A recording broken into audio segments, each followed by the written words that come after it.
mapapalago ang ating komunidad. Malinis, ligtas, at maunlad. Isang mensahe mula kay Mayor Patrick Agustin Caraman. Kasama ninyo sa bawat hakbang tungo sa progresibong bayan.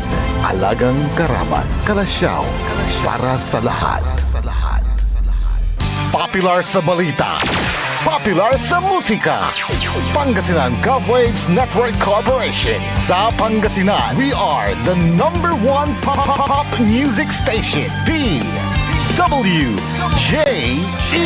88.1 FM Radyo Pangasinan. Paboritong ang kabataan at matatanda. Paboritong pakinggan sa bus, tricycle, jeep at mga opisina. Paborito mo, paborito ko, paborito natin lahat. DWJE 88.1 FM Radyo Pangasinan. Number one pop music station. Paborito. Ang susunod na programa ay rated GP. GP? Ano yun? Garantisadong pampaborito. SPM Saray Balitan Matua ed Radyo Pangasinan. Programan magipasabi na saray matuan nagagawa ed balay, probinsya, bansa, tanjat intiron mundo. SPM Saray Balitan Matua ed Radyo Pangasinan. Kaulo, Kantabayo, say lawas kaaro tang kapaborito yo. Joseph Kanilang Bakani. SPM Saray Balitan Matua ed Radyo Pangasinan. Lunes hanggang Biyernes, alas 9 hanggang alas 10 na kabuwasan. SPM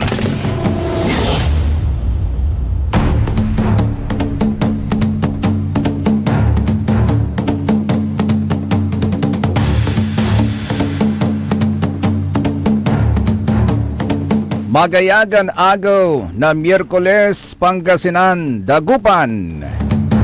Anggano wadtan lay nineng ya posiblin mangiterlamot na maksilya terter na uran. Agabalot na pukpukan so saray balitan matwa. Sa ikabusol na saray MBTF managbalitay tilatan fake news. SBM, saray balitan matwa, yon sasabid kasiksikanan nyo, Lunes hanggang Biyernes, kayari nasailik na ibalay, nagkapaborito RJ Jimenez. SBM, saray balitan matwa, yai pasabi na sa ilawas yon kaaro, kapaborito yo JCB, Joseph Kanilang Bakani. Kaulop kantabay tayo sain agaw, petsa 19 bila, at bulan Agosto taon 2026 agaw na Miyerkules sa tatang tanagagik mga kapaborito ang kapeorom nuag si Mr. END Engineer Nixon Dakal.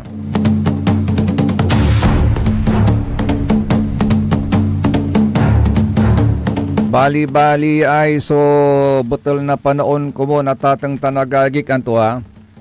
Pero sa ibi agtayo natalusan akin at wala niray maputang so saray kamumuling anda. Saray kaulo anda ni sinasame agawa ed sambuang gagauntan makapaarman man makapaarman lalamat so agawa ya untan lan wala lamot iray estudyante ya atigwayay bilay. Sa ikwang kulang tiyatatang tanagagik, why can't we simply learn from the mistakes of the past? Lately, wala laman so agawa, ya paltugan at eskwilaan involving 2 students na kumitil ng buhay ng ilan sa kanilang mga kapwa-estudyante. Nan agawa man, nan implement na preventive measures, malot ya preventive measures irinando man eskwilaan. Pero anto agawa? Anto'y agawa. Kaya rin nasama niya insidente nitan lalamat sa balita. Biyasaki lalamat yaw estudyante so amaltog at saray kaparaturan estudyante at loob na eskwilaan. So ang malaking katanungan ngayon, bakit napunta sa kanya ang baril ng kanyang ama? Kaya sikiran atang niya lalaki. Untamot ire atang niya bibi naman bilang at mambubunbun kayo re paltog. Agyi papanang at sari agugaw. Isinupyo. Pero labat lad sari of course, enforcers tayo ra, nari kapulisan tayo, ta siyempre si katute trabaho da. Pero sana, di ba may sinusundan naman po kayong mga protocols, mga rules, procedures, kung paano nyo itago, pangalagaan, agauntan na tatong tanagagig, yung inyong mga kargada, yung mga baril, agauntan. So yun ang malaking katanungan sa atin ngayon. Paano napunta sa kanya yung baril ng kanyang ama? At bakit nakalusot siya sa entrance gate? Wala bang matibay na security measures ang naturang paaralan? Kaya ang tanong po natin, when will this killing end inside the school? Siguro dapat baguhin din natin ang ating mindset. Yung hindi yung paano natin haharapin ang shooter kapag nakapasok na, kundi kung paano natin malalaman na may problema bago pa siya umabot sa punto na magdala ng baril sa paaralan. Siguro it's about time na tingnan natin yung mga school safety system po natin. Meron nga nagsasabi na baka pwede naman yung 5-layered school safety system. Ano yung mga 5-layered school safety system na yan? Una, secure campus. Pangalawa, detect warning signs. Ano yung ibig sabihin yan? Baka may mga nag-aaway na mga estudyante dyan. May mga biktima na ng pambubuli or may mga nambubuli. Untan niratatang tanagagik. Number 3, dapat i-report kaagad at i-assess ang threats. Kaya sa mga mag-aaral, maganda rin na magsumbong din kayo kaagad. Sa mga guro, sa mga teachers para ma-address nila yung problema. Pang-4, magkaroon ng rapid emergency response. At pang-5, magkaroon ng mental health and recovery support. At dahil ikalawang school shooting na ito na naganap sa ating bansa, maganda siguro na makatwiran na sigurong pag-aralan o magsagawa ang Department of Education ng isang nationwide school security audit, hindi lamang sa mga pinangyarihan ng krimen, tulad po sa Zamboanga o kaya ay sa Tacloban.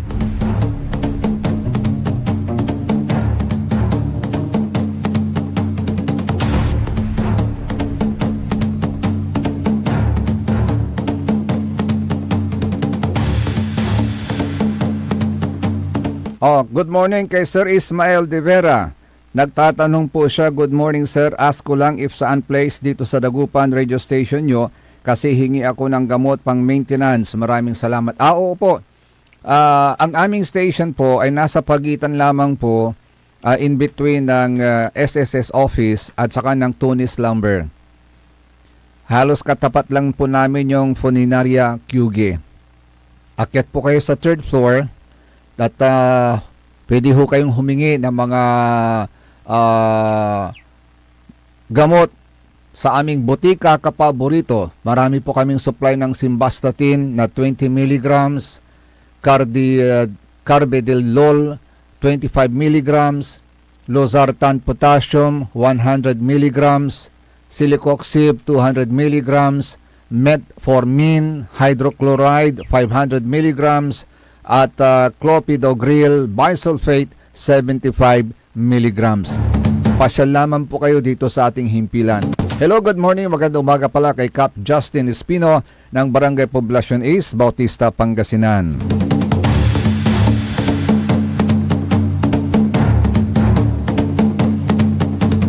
Ate Claire, pinutakte ng mga negative comments dahil sa kanyang tinuran na sila minsan ay nagtuturo sa mga estudyante kung paano maging walang mudo.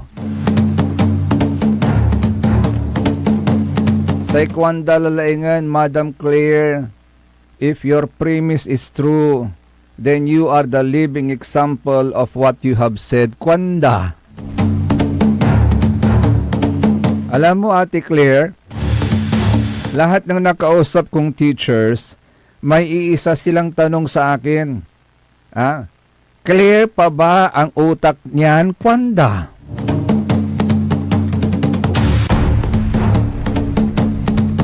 O kasi, actually, may mga pari ring nagtuturo, agaon tanatatang tanagagi, may mga pastor ngang nagtuturo eh.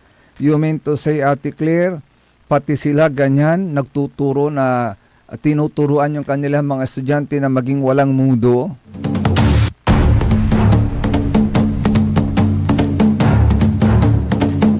Iba-iba nga yung mga reactions eh. Mayroon pa ditong nag-react atatang tanagagi. Ay, hindi nangyari labat tangkulanda. Pero alag,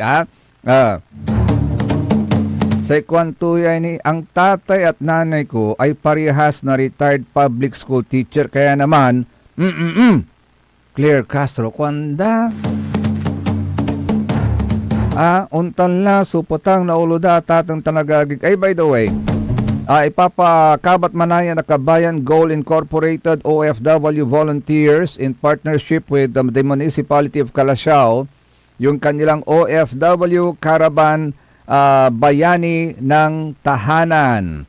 Ayan, magkakaroon po sila ng activity this coming August 26, next week po yan, next Wednesday, dyan po sa may Calasiao Sports Complex mula alas 8 ng umaga hanggang alas 4 ng hapon.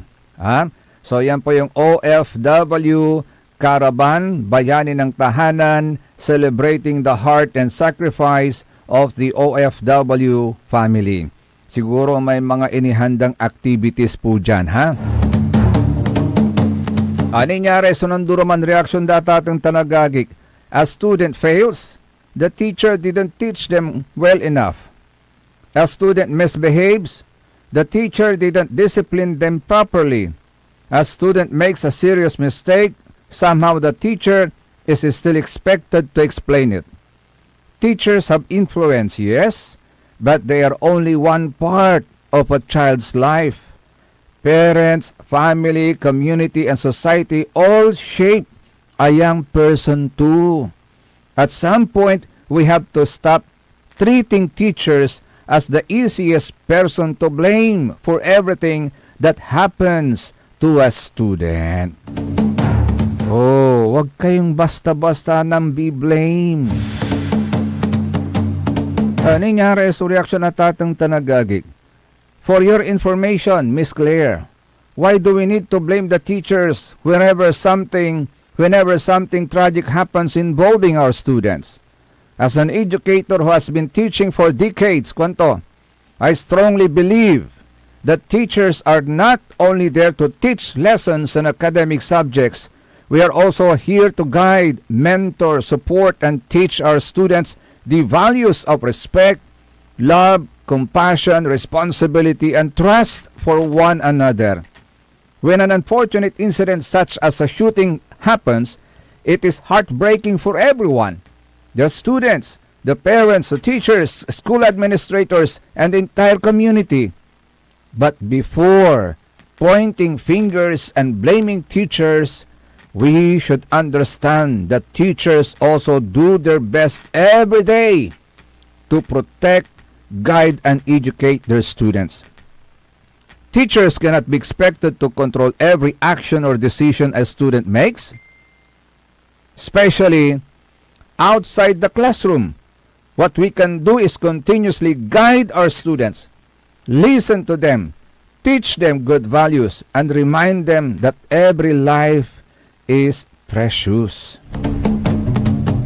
Naisay kwanto sa kay teacher Miraya kabkabat ko, mambahamaga dyan City High. Kulabi rin aran to, sa kwanto at You are nothing short of a hopeless case, Madam Spokesperson. PTU, kwanda. You are a glaring reflection of the administration you represent. Inept, rotten, and accountable. Kwanto? Question is, tatahol kaya ang pet sa kanyang four parents? Nitan, nagmaliwi aso. Ninyeso sa kaya reaction maniyay. As a former student, no teacher ever taught me to be rude or to fight.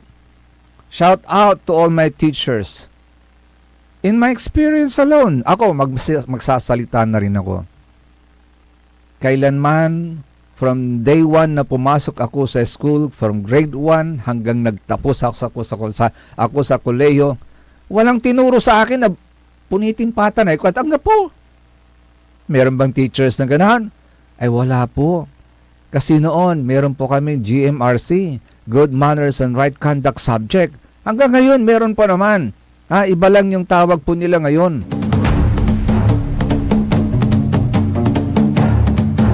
Eto, magandang pagnilayan din natin to. Reaction Sabi niya, it is easy to throw the blame on all the teachers but never hear us out. First, discipline and right values start in the family.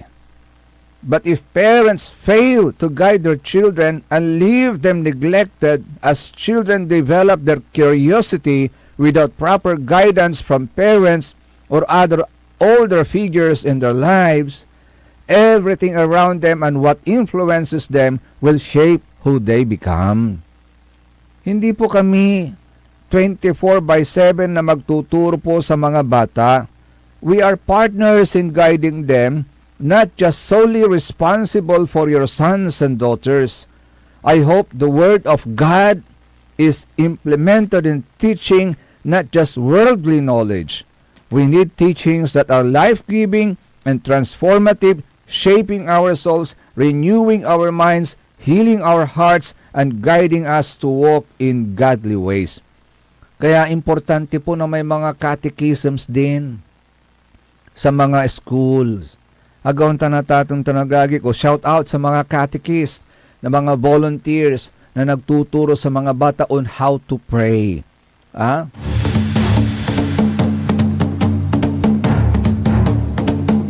Ngayon,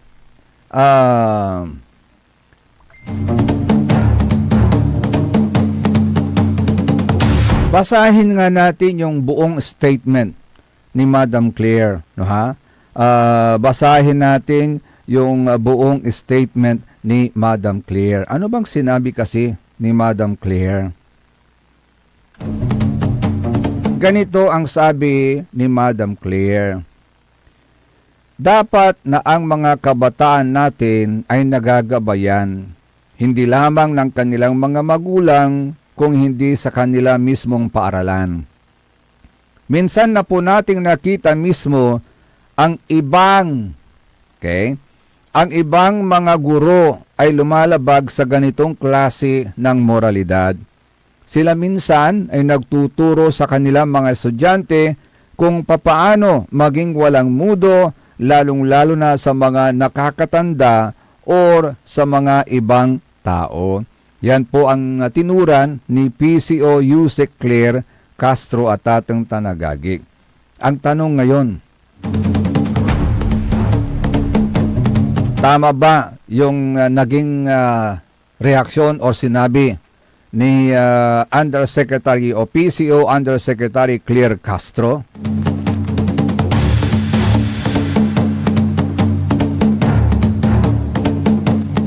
Sa reaction dari arum atatang tanagagig, ang punto ni Castro, hindi rin naman makatwirang sabihin na lahat ng guro ay mabuting impluensya. May mga pagkakataong may gurong nang aabuso ng authority, namamahiya or nang iinsulto ng estudyante, nagpapakita ng hindi magandang asal, ginagamit ang kanilang impluensya upang magtulak ng personal o politikal na pananaw o mismong lumalabag sa mga pamantayang dapat nitong ituro. kung sakaling mayroon mga ganitong guro, dapat silang managot.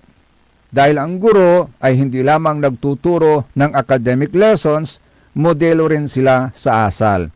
Pero, dito ako hindi sang-ayon kay Castro. Hindi dapat gawing pangunahing paliwanag sa school violence ang masamang asal ng ilang guro nang walang ebidensyang ang partikular na guro ay nakaimpluwensya sa batang sangkot. Sa isang shooting incident, mas mahalagang imbestigahan muna, Madam Claire Castro, paano nakakuha ng baril ang minor de edad? Sino ang may pananagutan sa pag-iingat ng armas? May warning signs ba bago nangyari ang insidente? May bullying ba? May threats o behavioral problems ba? May sistema ba ang paaralan para makita at marespondihan ang mga ganitong warning signs? Yan dapat muna ang sagutin natin ng mga tanong sa naganap na pamamaril. At hindi rin tama na gawing scapegoat ang mga guro. Kasi mismong pamahalaan ay paulit-ulit din kumikilala sa mahahalagang papel ng mga guro sa paghubog ng kabataan, di ho ba?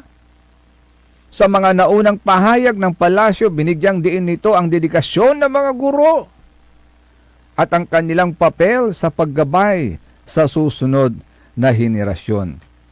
Kaya kung may ilang gurong lumalabag, tukuyin at papanagutin ang mga yan, Attorney Claire. Huwag ikalat ang suspicion sa buong teaching profession. Sa madaling salita, yan tila Tatang Tanagagik may katotohanan. Ha? May katotohanan man na may masasamang halimbawa sa hanay ng mga guro, pero hindi sapat yun para ipaliwanag ang pagdala ng youth violence.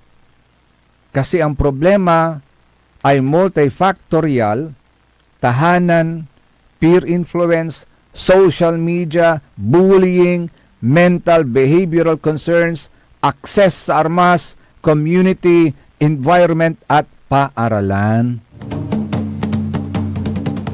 At sa nangyaring pamamaril, Attorney Claire, ang pinakamahalagang usapin ay hindi kung sino ang dapat sisihin, kundi kung bakit nakarating ang isang bata sa puntong kaya niyang magkaroon at gumamit ng baril at paano ito mapipigilan. Di ho ba dapat ganun?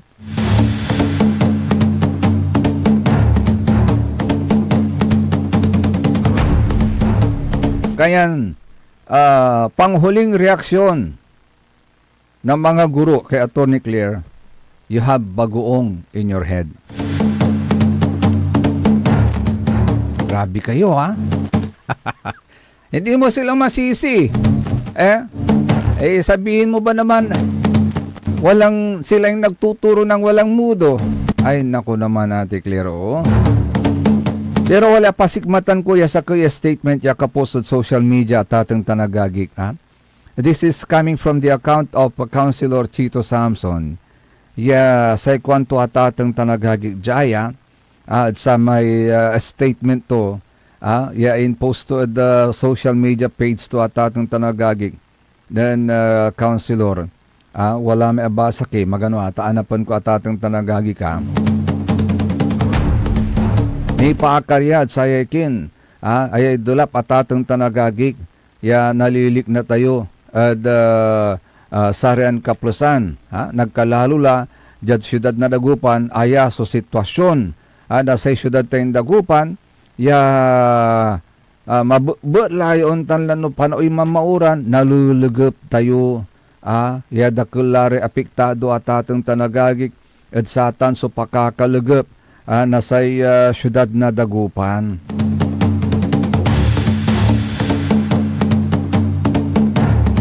Ni say kwanto judge saya statement to Tatang Tanagagik, I dream of a day when Dagupan City will finally have a comprehensive master plan for flood management and prevention, a long-term science-based plan that will protect our homes, businesses, roads, schools, and most importantly, our people.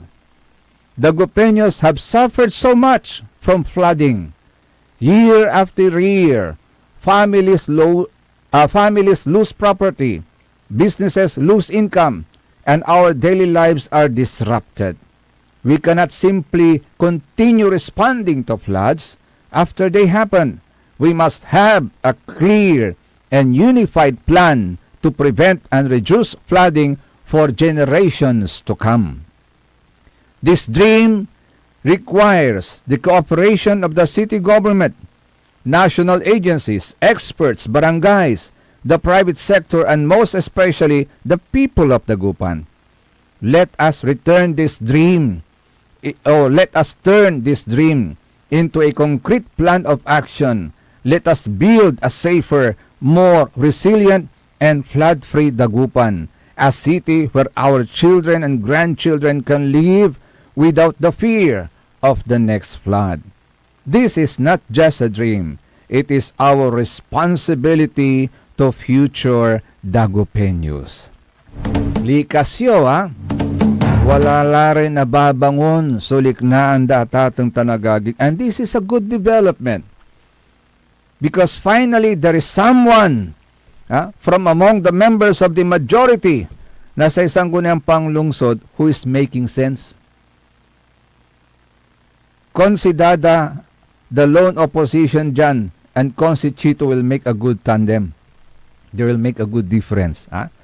Para maayos natin ang problemang ito kasi kung iisang boses lang ang lumalaban, hindi kakayanin para maliwanagan at mamulat ang isang nagmamarunong at hindi marunong makinig para malayo tayo sa senaryo na sa paglipas ng panahon, baka hindi na Premier City ang Dagupan. Agawon ta na tatang tanagagik. So, salamat. Dahil sa mga nararamdaman nila, at least nararamdaman nila yung hirap din ng mga mahihirap na tuwing binabaha sila ang unang mga nagbibiktima ng pagbaha. Finally, nararamdaman nila.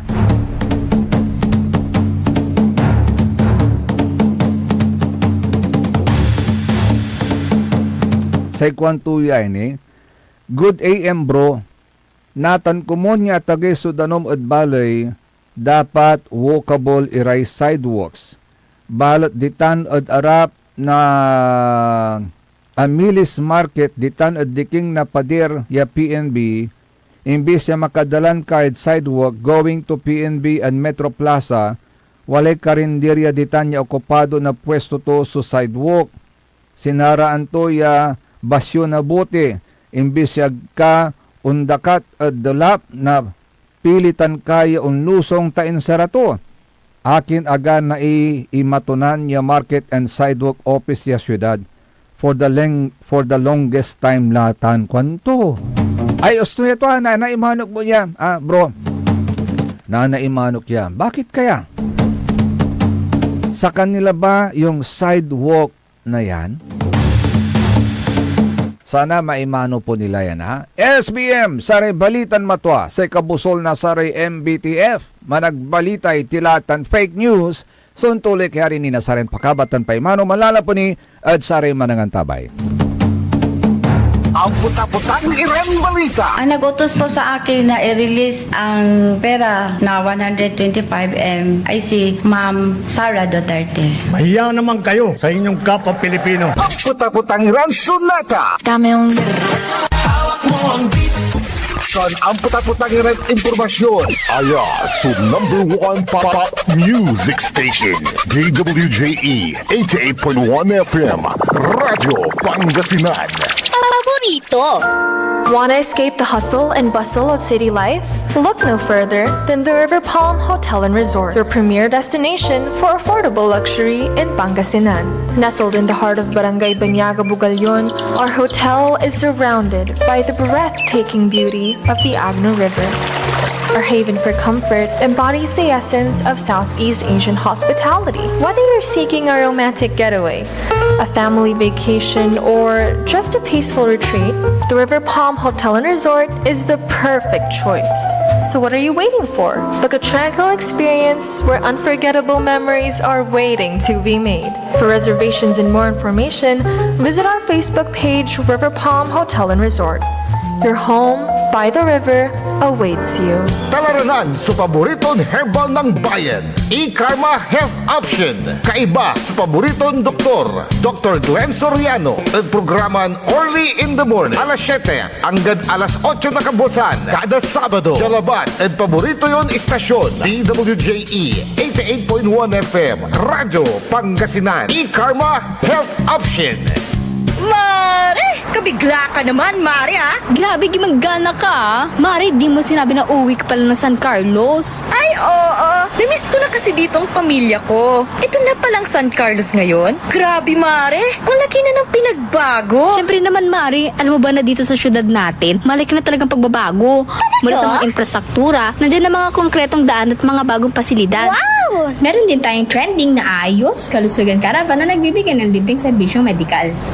Palita na! Saka, nandyan din ang mga programang pag-agrikultura para sa ating mga magsasaka. Ay, wow! At higit sa lahat, Maria, mapagpapanatili ng peace and order ng ating syudad. Perfect! Di lang yan, binibigyan din ng halaga ang kapakanan ng lahat ng tao at pantay na karapatan sa mga serbisyo ng gobyerno. Grabe, Mare! Ang bongga na talaga ng San Carlos. Parang ayoko na bumalik sa ibang bansa. Oo, Mari. Kung ako sa'yo, dito ka na lang sa San Carlos. Dahil sa San Carlos, tunay na subok na ang serbisyong ayos. Mayor Julia Ayer Resuello po, kasama si Vice Mayor Jose Resbox Resuello at ang Sangguniang Panglungsod ay nandito upang umagapay at magserbisyo sa ating minamahal na syudad. San Carlos, maunlad, ligtas at maayos. Ika-100 taon ng pagbibigay serbisyong pangkalusugan ng Region 1 Medical Center bilang isa ng 1,500 bed capacity na ospital, mas marami pa ang mapapagaling at buhay na madudugtungan ng ospital di lamang sa Pangasinan kundi sa buong Northern Luzon sa tulong ng 12 accredited residency training programs at 13 active specialty centers nito: Cancer Center, Dermatology Center, Eye Center, Heart Center, Toxicology Center, Burn Care Unit, Center for Mental Health, Acute Stroke Unit, Geriatric Center, Infectious Disease Center, Kidney Transplant Unit, Lung Center at Trauma Center. Patuloy na mangunguna ang R1MC sa pagpapaigting at pagpapaibayo ng dekalidad na healthcare delivery hanggang sa susunod na siglo. 100 years of healing, compassion, and service. Region 1 Medical Center, ang inyong partner sa kalusugan. Region 1, number 1. Asahan po ninyo ang dekalidad na serbisyo sa Region 1 Medical Center at ng Department of Health. Ito po ang inyong lingkod, Dr. Joseph Roland O. Mejia, ang inyong Centennial Medical Center Chief ng R1MC. Sa bagong Pilipinas, bawat buhay mahalaga. Paborito ng kabataan at matatanda. Paboritong pakinggan sa bus, tricycle, jeep at mga opisina. Paborito mo, paborito ko, paborito nating lahat. DWJE 88.1 FM, Radyo Pangasinan. DWJE 88.1 FM, Radyo Pangasinan.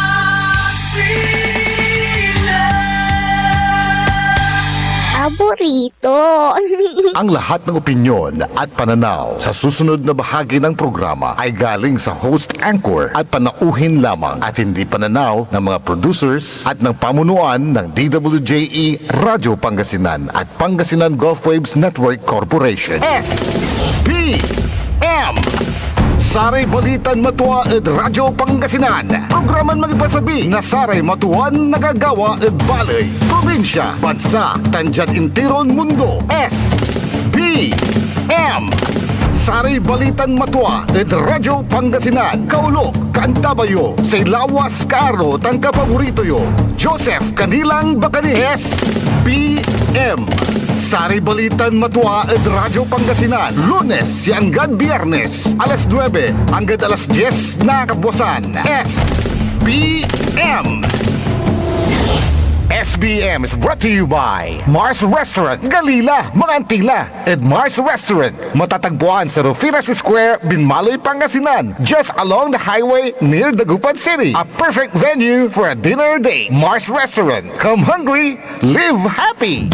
Lumaban ka bayan, kung binmali, may pag-asa pa para bumangon at magkaisa. Tumindig ka bayan, kung binmali, hawak kamay nating harapin ang maayos na bukas at ihatid ang serbisyong agad maaasahan. O bayan, kung sinilangan, hindi ka nag-iisa, hindi ka iiwanan, ika'y sasamahan magpakailanman. Mahal kita, o bayan, kung binmali hanggang sa dulo ng walang hanggan.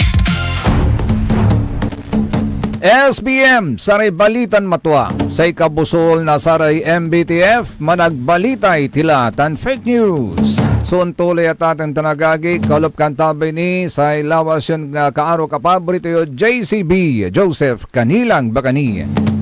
Alas 9:39 sa oras tila, babati muna tayo. Hello, good morning kay Sir Danny Caras ng DWC Joyce Enterprises, kay Sir Bernard Masaoy, Masantos San Maabig, Yakabwasan at si kayo Sir JCB Kwanto, kay Sir Maxi Solis, good morning, kay Engineer Rodolfo Dion, Sir, good morning, kay Madam Anna Marie, mandukdukol ni, tanman inat-inat ni. Kay Madam Emma Alipio, sa presidente na senior citizen at barangay Basing, siyempre ubatan matlari single ladies, arom si nanabihing na nakunching na naperlatan si Kagawad Esperanza.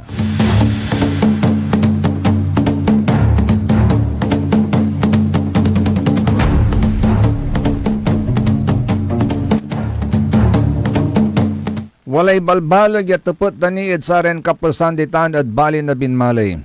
At sa mikadwan takap na sari Balitan Matua, Matuan Liknay binmalay, meron na bang declaration ng state of calamity sa bayan po ng Binmalay? Si Katutay balbalag at tupot dani at ateng tanagagik tapi talaran damula kalamor. So satay relief goods tamakakaing amay sobrala so pakakaimundad sare Arumya Balay yawatan la so sare local chief executives da si tutulong at si Karad Pankaw Kulanda at sarayan panaon, diba singaditan at bali na Kalasyaw si Mayor Patrick Karamat at bali ng Engineer Rodolfo Dion, sakay truck ya Bulas, sakay truck ya Banyi-Banyiran Bangos, so inter at sare apektadong residente na bali na Kalasyaw. Imagine, very responsive. Yan yung serbisyong agad maaasahan niya kwanda. Kaya ang gadsarian kaprasan Peter put dani kasi tawalalatan so declaration of state of calamity. Natan wala informasyon ya kasabi ad si katayo atatang tanagagig walay kabat tayo walay apitong tunganton walad munisipyo at tinapet to no kapigan kasi o kasi numan bilang walay plano mat na munisipyo man deklara na state of calamity. At according at sa may tuo, yakatungtong to, very reliable person because he's very close to the office of the mayor. Sa kwanto may katungtong to na pirmahan na kahapon. So, if this conversation took place yesterday, and yesterday was Tuesday, pag sinabi niyang kahapon, that would be Monday. That would be Monday at ating tanagagig. Antuwa? So, if that would be Monday, so asan yung declaration of state of calamity? Kanyan sa ikwan tuyay, so reaction tuyay, so ang ipasabi na say liknaan to di tanad bali na binmali at atang tanagagig. Kung may declaration ng state of calamity at napirmahan na, pero parang hindi pa naman. Kasi pag i-check mo yung page ng Municipality of Binmaley, wala pa namang post. At ako rin, naghihintay. Actually, kasi naka-follow din ako sa Facebook page ng Bayan ng Binmaley at wala rin akong makita na post kasi di pa dapat may mga ibang LGU nga dyan. Agad-agad kapag ka naaprubahan yung state of calamity, nagpo-post na kaagad, di ba? Agaon natin tanagagi for the information na sa Kabaluyanda because that would mean kapag ka na-declare sila under state of calamity, that would mean pwede nilang i-release na saragdan bagutan may calamity fund, yaisaliw na saray taganoy laman, nasaray apektado, nasayay sigsigang, agaon natin tanagagi, ba? Pero sa kwantuyay, wala pa namang post. Tapos pagtanungin ang mga barangay secretaries, wala pa naman daw update sa kanila. So, sa kwanto natin, bakit sobrang tagal ang kilos ng LGU ng Binmaley? Wala man lang update kung talaga bang pasok ang bayan natin sa pag-declare ng state of calamity. Bakit walang update? Di ba recently nagkaroon ulit sila ng meeting accordingly? Nagkaroon daw sila ng meeting with the barangay officials. So, bakit anong report? Ano nang report ng mga barangay officials natin? From their end, na iparating na ba lahat sa office of the mayor? Kasi matagal na yung first meeting. Kung sakali man nagkaroon ng meeting muli, kung sakali mang nagkaroon ng meeting muli, bakit walang report na lumalabas? Or baka naman kwantuyay, sa unang reports hindi talaga pasok sa computation ng percentage ng affected on different areas sa matrix para tayo ay may makadeclare ng state of calamity. Or baka naman, binabago pa ang mga submitted na mga unang reports. Baka naman baka naman binabago pa ang mga submitted na mga unang reports para lang magawa ng paraan na pumasok tayo sa matrix sa pag-declare ng state of calamity. They are asking. They are not saying that this is true, but they are asking. So, nagkakaroon sila tuloy ng haka-haka. At the back of their mind, nag-iisip sila tuloy ng mga ganitong bagay na parang may suspicion. Bakit kasi? Bakit hindi maging malinaw yung mga reports? Dapat nire-report din natin sa Facebook page ng municipality so that the people may know. Agaw natin tanagagi. And the people has the right to know. So, syempre, sa kwantuyay, pag may declaration ng state of calamity, it will involve big release of funds that the mayor has the discretion on how the funds will be disbursed. So yun po yung concern po nila. After all, pinapangalandakan lagi na the income of Binmaley is already like this and something like this. Agaon natin tanagagi. So, may pera pala ang Binmaley. Bakit wala man lang assistance or ayuda para sa ating mga kababayan? Kasi meron tayong mga nadadaan ng mga barangay na talagang underwater. Kalit is one. Agaon Tanatatang Tanagagig. Lumboy is another one. Ang lalim nga nung karsada dun eh. Tapos meron pang paikot doon, another exit, pero underwater din. So we cannot deny the fact na may mga barangay talagang affected. Plus of course, mayroon din mga talagang yung hanap buhay nila ay affected din at ating Tanagagig Agauntan. So ano ba talaga ang status ng bayan ng Binmalay? Meron bang ano bang may tutulong ng LGU sa mga nasalanta? Kasi hindi lang yung mga bahay na underwater ang affected diyan. At marami rin sa mga palaisdaan, 'di ba, yung may-ari ng mga fish pan, may mga nag-harvest nga eh. Force harvest yung iba eh. Bakit? Mag-overflow na. Mag-overflow na po yung mga tubig sa kanilang mga fish pan. At kapag ka nag-overflow po yan, siyempre umpaway iraramay alagad ang bangos. Agdamot ira na pukpukan. Agdamot ira na baga ni ramay bangos siya. Ditang kilabat, kayo na alis. Agdamot ni bagatan. Agaon Tanatatang Tanagagig. Antay lahat yung bangos. Kung saan ang may agos, di man ira, agaon Tanatatang Tanagagig. Batikan damat. So ito rin yung mga affected na mga sektor, Agauntan.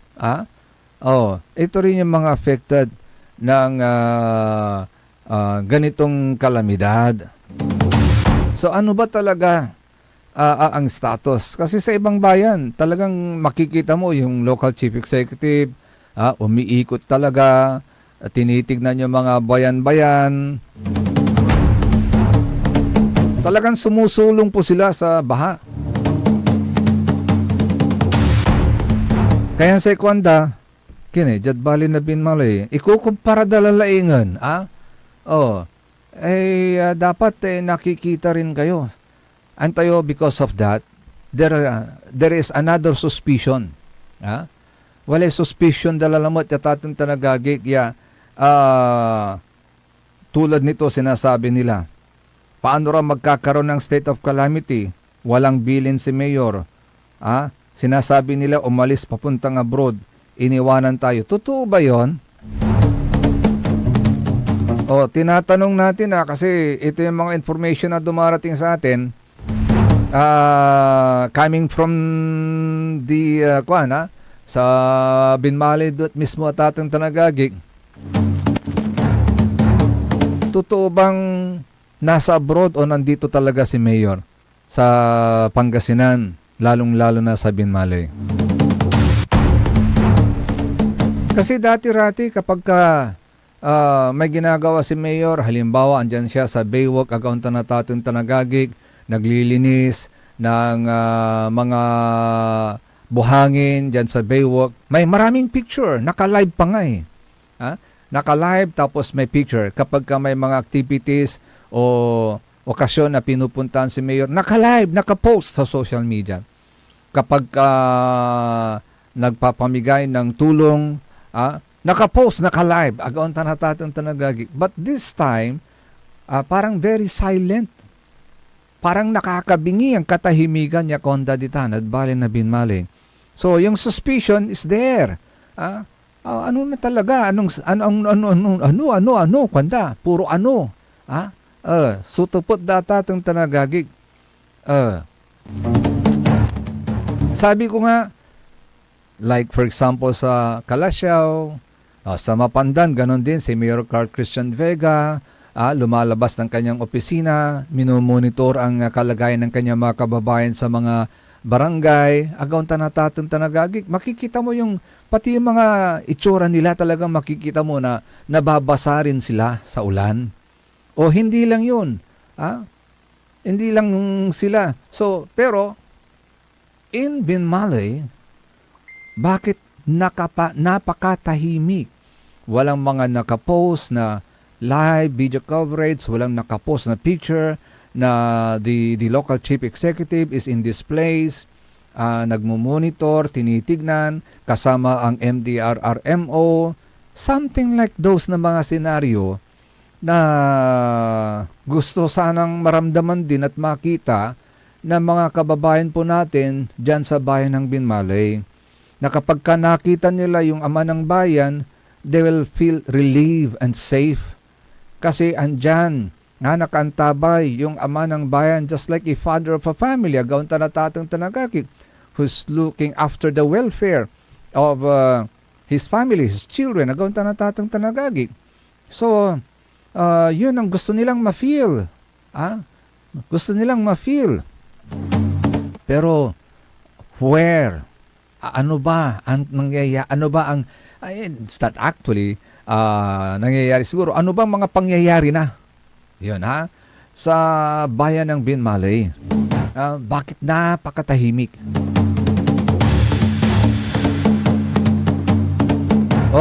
Ito tinatanong nila. Tanungin natin si Little Mayor kung nasaan si Mayor Kwanda.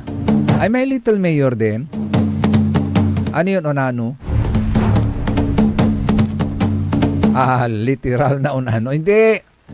Little Mayor kasi kayo Little Mayor kasi may tawag tuyay kanang kamay. Yan siya yung kanang kamay. Kuya, tanungin daw ninyo yung Little Mayor, asan si Mayor?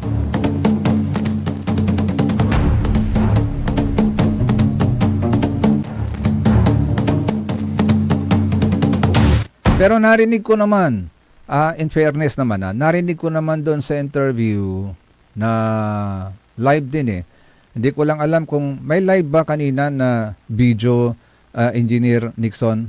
May live na video nung interview? Wala. Wala, no? Okay. So siguro maganda sigurong pagka na-interview live para makita natin kung totoong nandun o hindi.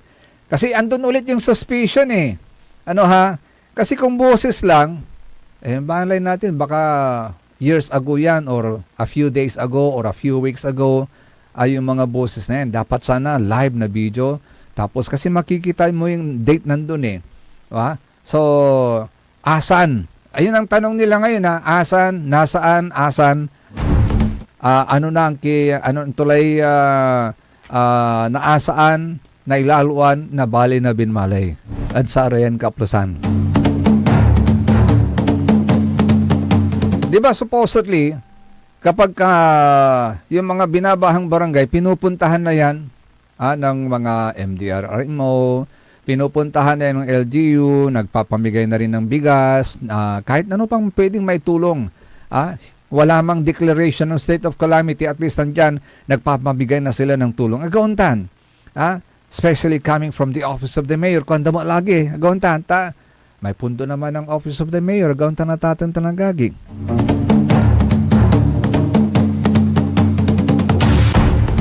So yun ang tanong po nila na hindi natin masagot. Iisa lang siguro makakasagot. Gaya ng nagsabi ng nag-text, si Little Mayor.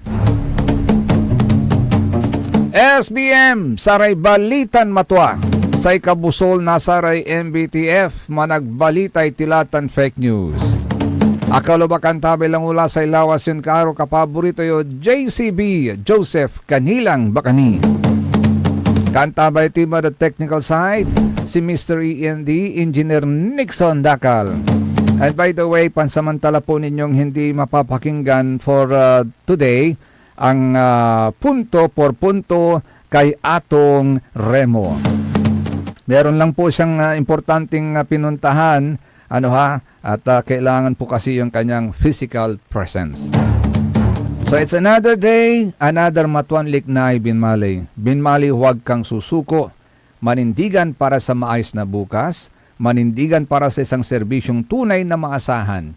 There ain't no mountain too high to climb and there ain't no mountain too heavy to move.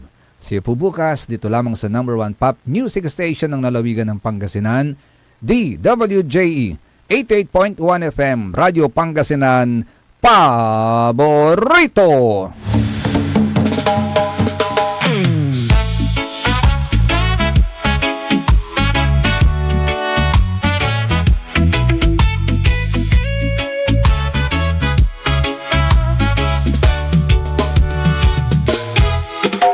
Saan ka man papunta, saan ka man patungo, lagi kang naaalala sa iyong mga nagawa.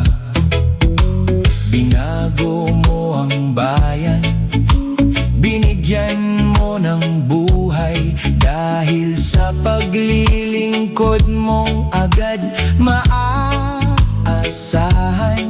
Naging matibay ang bayan ng dinmali. Sige na, bumalik ka na, ikaw ang inaasahan. Ituloy mo ang iyong laban bilang ama ng ating bayan. Sige na, bumalik ka na, balikan mo ang binmali. Muli mong iparamdam sa amin ang serbisyong agad maasahan. Ginising mo ang bayan, pinaunlad mo ang binmali. Binigyan mo ng lakas at sigla na tunay na makulay. Ang iyong mga ginawa'y isang patunay na ang mahal mong bayan ay kaya mong ibangon sa isang serbisyong agad maaasahan. Sige na, bumalik ka na, ikaw ang inaasahan. Ituloy mo ang iyong laban bilang ama ng ating bayan. Sige na, bumalik ka na, balikan mo ang binmali. Muli mong iparamdam sa amin ang serbisyong agad maasahan.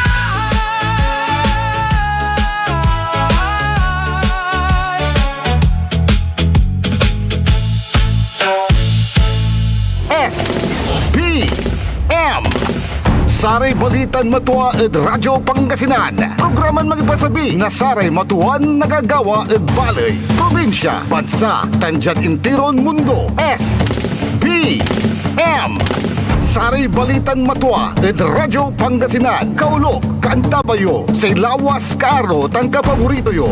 Joseph Kanilang Bakani. SPM Saray Balitan Matua ed Radyo Pangasinan. Lunes hanggang Biyernes, alas 9 hanggang alas 10 na kapuasan. SPM Kapaborito, merienda la, alas 10 la. Time check was brought to you by San Carlos City Mayor Juliet